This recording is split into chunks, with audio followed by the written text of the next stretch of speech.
Assalamualaikum warahmatullahi wabarakatuh. Perkenalkan, saya Wanda Putri Nova. Saya adalah motivator magang di Bimba AIUEO cabang Asem Baris. Pada video ini, saya akan menjawab pertanyaan terkait yang pertama, tema job description. Yang kedua, tema tugas dan tanggung jawab motivator. Tema 1, job description. Bagian A, pertanyaan mengenai job description motivator pada kegiatan insidentil. Pertanyaan pertama, apa yang harus dilakukan motivator apabila ada murid yang tidak mau masuk kelas? Motivator harus membujuk dengan sabar, mengajak bermain atau berbicara dengan menyenangkan agar murid mau masuk kelas tanpa paksaan. Pertanyaan kedua, apa yang harus dilakukan motivator apabila ada murid yang menangis?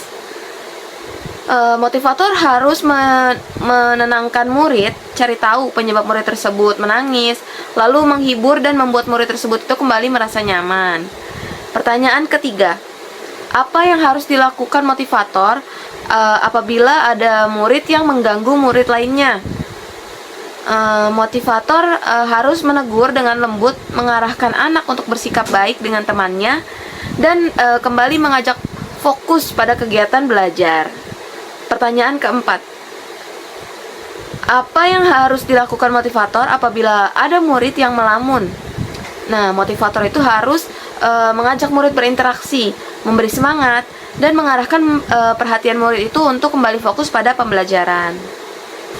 Bagian B, apa saja tugas yang harus dilakukan motivator secara periodik setiap minggunya? Tugas motivator secara periodik setiap minggu yaitu mengevaluasi perkembangan murid, berkoordinasi dengan orang tua, menyiapkan kegiatan motivasi atau permainan edukatif, dan memeriksa target belajar murid. Bagian C, apa saja tugas rutin yang selalu dilakukan oleh motivator setiap harinya? Tugas rutin yang selalu dilakukan oleh motivator yaitu menyambut murid, memotivasi murid agar semangat belajar, mendampingi murid selama kegiatan belajar, menjaga suasana belajar tetap menyenangkan, dan juga membantu murid yang mengalami kesulitan dalam pembelajaran.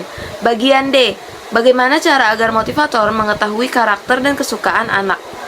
Cara mengetahui karakter dan kesukaan anak itu, motivator harus mengamati perilaku anak setiap hari, mengajak anak berbicara dan bermain, mendengarkan cerita anak, berkomunikasi dengan orang tua, dan juga memperhatikan kegiatan atau hal-hal yang disukai anak saat belajar ataupun bermain. Tema 2, tugas dan tanggung jawab motivator. Bagian A, pertanyaan mengenai target di kelas Bimba AIUEO. Pertanyaan pertama, apa target suasana dan kegiatan di kelas Bimba AIUEO yang harus dicapai oleh motivator? Target suasana dan kegiatan di kelas Bimba AIUEO yang harus dicapai motivator itu adalah suasana belajar yang aman, nyaman, menyenangkan, serta membuat anak memiliki minat belajar. Pertanyaan kedua, bagaimana cara motivator mencapai target atau tugas di kelas Bimba AIUEO? Untuk mencapai target di kelas Bimba AIUEO, motivator itu memiliki beberapa cara, yaitu kayak bersikap ramah dan sabar kepada murid, menggunakan pendekatan individual system, mengajak anak belajar sambil bermain, memberikan motivasi dan pujian, memahami karakter serta minat anak, dan menyesuaikan kegiatan dengan tahap perkembangan anak. Bagian B, apa tanggung jawab utama motivator Bimba? Tanggung jawab utama motivator Bimba adalah menumbuhkan minat belajar anak dengan menciptakan suasana belajar yang menyenangkan tanpa paksaan. Bagian C, pertanyaan mengenai tanggung jawab motivator di kelas. Pertanyaan pertama, apa yang harus dilakukan motivator untuk menjadikan suasana di kelas aman? Untuk menjadikan suasana di kelas aman, motivator itu harus mengawasi murid dengan baik, menjaga ketertiban, dan mencegah tindakan yang dapat membahayakan murid. Pertanyaan kedua, apa yang harus dilakukan motivator untuk menjadikan suasana di kelas nyaman? Untuk menjadikan suasana di kelas nyaman, motivator itu harus bersikap ramah, sabar, lembut, dan menjaga suasana kelas itu tetap menyenangkan. Pertanyaan ketiga, apa yang harus dilakukan motivator dalam mengasihi dan menyayangi murid?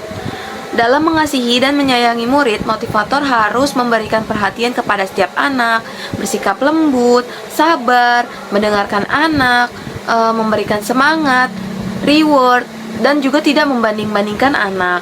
Pertanyaan keempat, apa yang harus dilakukan motivator untuk menjadikan kegiatan bermain sambil belajar itu menyenangkan? Untuk menjadikan kegiatan bermain dan belajar ini menyenangkan, motivator itu harus menggunakan permainan edukatif, mengajak anak untuk terlibat aktif, dan memberikan suasana belajar yang ceria.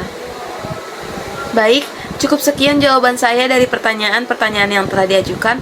Apabila ada salah kata dan kurang lengkapnya jawaban yang saya berikan, mohon dimaafkan. Terima kasih. Wassalamualaikum warahmatullahi wabarakatuh.